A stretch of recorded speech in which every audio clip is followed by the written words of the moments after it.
সাহাবায়ে কেরাম বেষ্টন হয়ে বসে আছেন।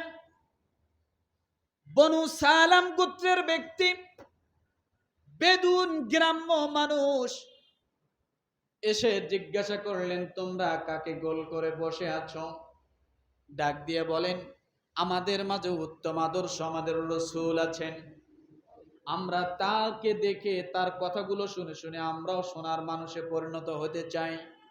বেদুন ব্যক্তি ডাক দিয়ে বলল, তার নাম কি? বলে, তার নাম মুহাম্মদ। এই কথা যখনই শুনল, বেদুন চিৎকার করে ডাক দিয়ে বলল, এই মানুষটা কতই না পাপিষ্ট, এই মানুষটাকে কোন মা জন্মগ্রহণ করছে জানি না, সেই মায়ের কপাল না কতই না খারাপ। এই মানুষটা সমাজের মধ্যে বিশৃঙ্খলা সৃষ্টি করতেছে। সে ইলাকে বাদ দিয়া, দুনিয়ার দেবদেবী মূর্তি পূজাকে বাদ দিয়ে সে কোন আল্লাহর দিকে জানি ডাকতেছে। আমার এর মুখ দেখার আগে যেন আমার মরণ হওয়াটাই ভালো ছিল। আমি কেন এর মুখ দেখলাম? এর মুখ দেখার আগে এই জন্য আমার মৃত্যু হতো, এটাই আমার জন্য ভালো কাম্য। বলেন নাউজুবিল্লাহ। কি বলছে বলেন তো? আমি কার মুখ দেখলাম? এ যে মায়ের পেটে জন্মগ্রহণ করছে, ওই মা কতই না দুর্ভাগা। বেদুন ব্যক্তি, বনু সালাম গোত্রের ব্যক্তি এগুলো বলে ফেলল। আমি যদি এই ব্যক্তিকে কোনোদিন একাই পেতাম, একে দুনিয়ার থেকে কতল করতাম, দুনিয়া থেকে শেষ করে দিতাম। এই ব্যক্তিকে আমি কোনোদিন তাকে জীবিত রাখতাম না। আল্লাহর নবী সব কথাগুলো কান দিয়ে শোনে, চোখ দিয়ে সলো সলো করে ব্যক্তির দিকে তাকিয়ে আছে। ব্যক্তি যা বলে আল্লাহর নবী সব শুনতেছেন, কিন্তু নবীজি মুখটা মলিন করেন না, নবীজি মনটা খারাপ করেন না, নবীজি মুস্কি মুস্কি হাসে। সুবহানাল্লাহ বলবেন। নবীজি মুস্কি মুস্কি হাসে ব্যক্তির কথাটা শুনি। ওই দলের মধ্যে ছিল হযরত উমর রাদিয়াল্লাহু তাআলা আনহু। চোখগুলো বড় বড় হয়ে গেল, চোখগুলো লাল টকটকে হয়ে গেল। সাহাবায়ে কেরাম সকলের শরীরের লোমগুলো দাঁড়িয়ে গেল। কি কথা বলে রে? আমার রাসূলের সামনে এত বড় অপমান, এত বড় কথা! যে ব্যক্তি রাসূলকে একাই পেলে মেরে ফেলতো, যে ব্যক্তির মা কত হতভাগা, তাকে জন্ম দিয়েছে, এই কথা বলল। এত খারাপ খারাপ কথাগুলো বলল। সব সাহাবায়ে কেরাম রক্ত টকবক করে। হযরত উমর রাদিয়াল্লাহু তাআলা আনহু আল্লাহ নবীকে ডাক দিয়ে বলে, নবীজি আপনি একটা বার অনুমতি দেন, নাকি আমি দুনিয়া থেকে শেষ করে দেই, মাথা থেকে গর্দানটা আমি আলাদা করে দেই। নবীজি এত বড় বেয়াদবিমূলক কথা বলছে, আপনি নবী মুস্কি হাসেন। আল্লাহ নবী ডাক দিয়ে বলেন, উমর ধৈর্য হারায়ো না। তুমি না আমার আদর্শ, তুমি না ধারণ করতে চাও, আমার আদর্শ না তুমি বাস্তবায়ন করতে চাও। উমর মনে রাখো, অধৈর্যবান ব্যক্তিকে আমার আল্লাহ কোনোদিন নবী বানান না। কি বানান না? জোরে বলেন। অধৈর্যবান ব্যক্তিকে আমার আল্লাহ কোনোদিন নবী বানান না। ও উমর, ধৈর্য ধারণ করো। আমার আদর্শ যদি তোমরা গ্রহণ করতে চাও, আমার রাসূলের কাজগুলো তোমরা অনুসরণ করো, আমি যা করি তা তোমরা খেয়াল করো, তাহলে তোমরা উত্তম আদর্শবান হয়ে যাইবা। হযরত উমর রাদিয়াল্লাহু তাআলা আনহু কোন কথাই মানতেছেন না। আল্লাহর নবীকে ডাক দিয়ে বলেন, নবীজি এত বড় কথা আমরা সাহাবায়ে কেরাম সামনে থাকতে। আল্লাহর নবী ডাক দিয়ে বললেন, ও উমর ধৈর্য ধারণ করো, তুমি এক্ষণে বসো।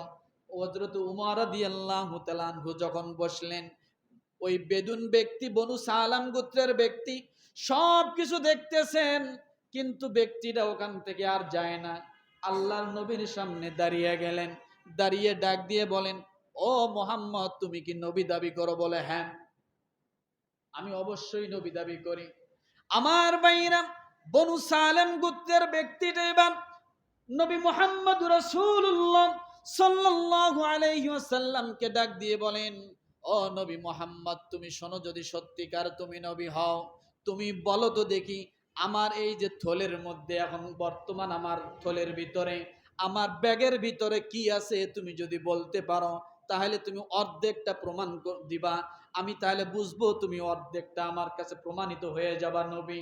এই কথা যখন বললেন আল্লাহ নবী ডাক দিয়ে বলেন, বনু সালেম গোত্রের বেদুন, তুমি আশ্চর্য হয়েও না, তুমি বসে যাও, তোমার জন্য আমি জবাব উত্তর দিচ্ছি। তুমি আমাকে পরীক্ষায় ফেলাইছো তোমার ব্যাগের মধ্যে কি আছে, আমি যদি বলতে পারি তাহলে তুমি অবশ্যই আমাকে নবী বলে কিছুটা হলেও মেনে নিবা। ও ব্যক্তি তুমি শুনে রাখো, ও বেদুন তুমি শুনে রাখো, এই মুহূর্তে তোমার কাছে যে ব্যাগটা আছে ওই ব্যাগের মধ্যে কি আছে তুমি কি জানো? বলে কি আছে? ও বেদুন তুমি শুনে রাখো, ওই ব্যাগের মধ্যে একটা গুইসাপ, আমার আল্লাহ তাআলার প্রাণী তোমার ব্যাগের মধ্যে কি আছে? কি আছে? কি আছে? গুইসাপ। আমার ভাইরা, বেদুন চমকে গেল, এই ব্যক্তি তো গুইসাপকে দেখে নাই, কিন্তু ব্যক্তি গুইসাপের কথা কেমনে বলে দিল? আমার নবী ডাক দিয়ে বলেন, বেদুন রে, আমি কেমন নবী তুমি শুনে রাখো, তোমার ব্যাগটা তুমি এখানে নামাও। যখন ব্যাগটা নামাইলেন আমার আল্লাহর হাবিব ডাক দিয়ে বলেন, গুইসাপ, তোমার পরিচয় বেদুনের কাছে জানা দাও। আগামীকাল বলেন, ও গুইসাপ তোমার পরিচয় জানা দাও। গুইসাপের জবান সঙ্গে সঙ্গে খুলে গেল, সঙ্গে সঙ্গে বেদুনের সামনে পড়ে নিল, লা ইলাহা ইল্লাল্লাহু মুহাম্মাদুর রাসূলুল্লাহ, আল্লাহু আকবার। বেদুন থমকে গেল। আশ্চর্য কথা, আমি মানুষ, আমি মুহাম্মদকে চিনি না, আর একটা গুইসাপ আমার রসুলের উপর কালেমা পড়ে দিল। আল্লাহর নবী ডাক দিয়ে বলেন, গুইসাপ, তুমি তোমার বিস্তারিত পরিচয় দিয়ে দাও। গুইসাপ সঙ্গে সঙ্গে আল্লাহর হাবিবকে ডাক দিয়ে বলেন, নবীজি, যে আল্লাহ আমাকে সৃষ্টি করেছে, যে আল্লাহ আপনাকে রসুল বানিয়েছেন, আপনি শুধু মানুষের জন্য রসুল না, ওয়ামা আরসালনাকা ইল্লা রাহমাতাল লিল আলামিন, আপনি শুধু মানুষের জন্য রসুল না, এই দুনিয়ার জমিনে নয়, আরশের নিচ থেকে নিয়ে শুরু করে তামাম দুনিয়া পর্যন্ত ওই আরশের যে কুরসি রয়েছে, ওই কুরসিটা যে আল্লাহ কুরসির মালিক, ওই কুরসির নবীও হলেন আপনি। ও নবীজি, আমার আল্লাহ তাআলা যত জায়গার আল্লাহ, আপনি তত জায়গার নবী হিসেবে আমার আল্লাহ আপনাকে দুনিয়াতে পাঠিয়েছে। আপনি তো আমার নবী, শুধু আমারই না, আপনি শুধু মানুষের না, তামাম দুনিয়ার সমস্ত মানুষের জন্য আপনি নবী, তামাম দুনিয়ার সমস্ত মাখলুকাতের নবী, আপনি আসমানের নবী, আপনি জমিনের নবী, আপনি সমস্ত কুল কায়নাতের নবী। ওয়ামা আরসালনাকা ইল্লা রাহমাতাল লিল আলামিন। আমার আল্লাহ তাআলা তার প্রশংসার ক্ষেত্রে বলেছেন, আলহামদুলিল্লাহি রাব্বিল আলামিন। আর আমার রসুলের প্রশংসার ক্ষেত্রে আমার আল্লাহ ডাক দিয়ে বললেন, রসুল গো, আমি আল্লাহ তাআলা আপনাকে তামাম দুনিয়ার রহমত বানিয়ে, বহু জগতের রহমত বানিয়ে প্রেরণ করে দিলাম। কেমন নবী! গুইসাপের জবান থেকে যখন এই কথা শুনলেন, বেদুন আশ্চর্য হয়ে গেল। গুইসাপ মুহাম্মদকে চেনে, কিন্তু আমি মানুষ হয়ে মুহাম্মদকে চিনলাম না। ও মুসলমান, একদল মানুষ আছে আল্লাহর রসুলের সুন্নতকে চেনে না, বেদাত নিয়ে টানাটানি করে আছে না না।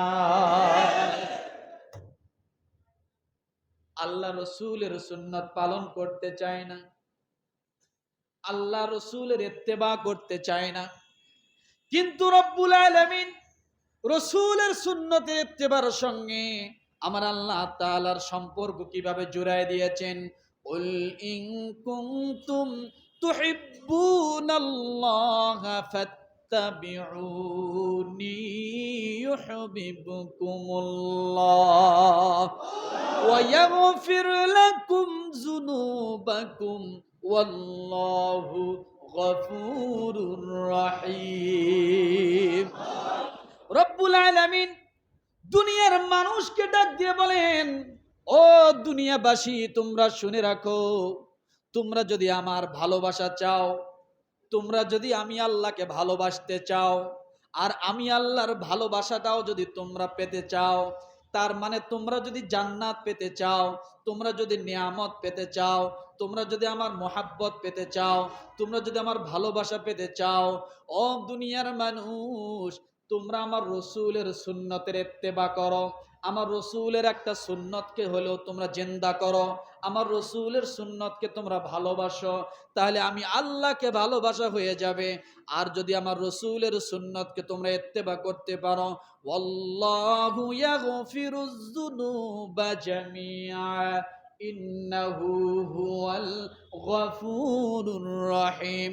আল্লাহ ডাক দিয়ে বলেন, আমি আল্লাহ তাআলা আমার রসুলের সুন্নতের ইত্তেবা করার কারণে, রসুলের মোহাব্বত অন্তরে পয়দা করার কারণে আমি আল্লাহ